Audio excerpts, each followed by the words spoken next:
Үйімде, урамда, мен татарша сөйлешем. Шәһәрдә, ауылымда, мен татарша сөйлешем. Кайда гына булмасам да, мен татарша сөйлешем. Хәтта йоклаганда да, мен татарша сөйлешем. Всем привет, с вами снова я, Ильсур. И если вы не знаете татарский, то в ближайшие 2 минуты мы будем его с вами учить. Тема сегодняшнего урока – птицы. Кстати, принято считать, что высота птичьего полета есть нечто вау. Человек всегда старался постичь именно эту тайну, достичь именно этих результатов. Но не все из них летают. Страус, например, бегает, но тем не менее это птица. Итак, кошлар, birds, птицы, кошлар, birds, птицы. И первая представительница семейства пернатых, гордость и экономикообразующая составляющая Пистричинского района Татарстана. Верно, курица.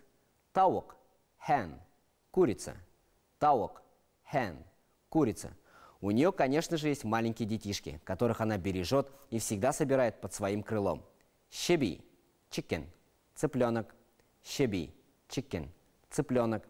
Уверен, многим знакома эта сказка, героями которой стали двое пернатых.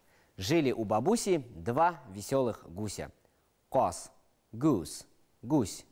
Кос, гус, гусь.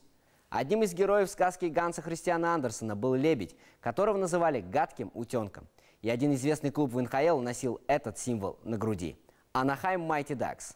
Урдек, дак, утка. Урдек, дак, утка. А теперь повторим пройденный сегодня материал. Кошлар, birds, птицы. Кошлар, birds, птицы. Урдек, дак, утка.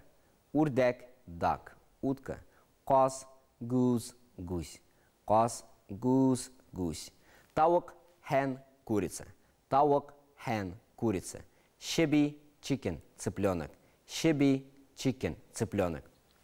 На сегодня все. Учите татарский, полезный и красивый язык. Үйімде, урамда, мен татарша сөйлешем. Шәһәрдә, ауылымда, мен татарша сөйлешем. Кайда гына булмасам да, мен татарша сөйлешем. Хәтта йоклаганда да, мен татарша сөйлешем.